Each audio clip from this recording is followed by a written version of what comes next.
मैंने भी तोहमते तकफ़ीर उठाई हुई है।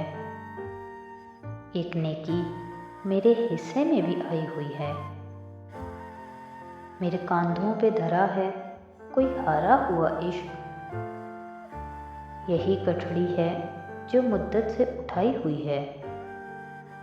तुम तो आए हो अभी दश्ते मोहब्बत की तरफ।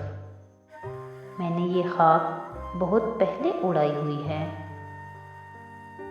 टूट जाऊंगा अगर मुझको बनाया भी गया।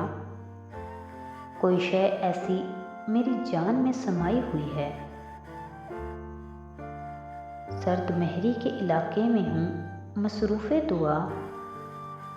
जिंदा रहने के लिए आग जलाई हुई है।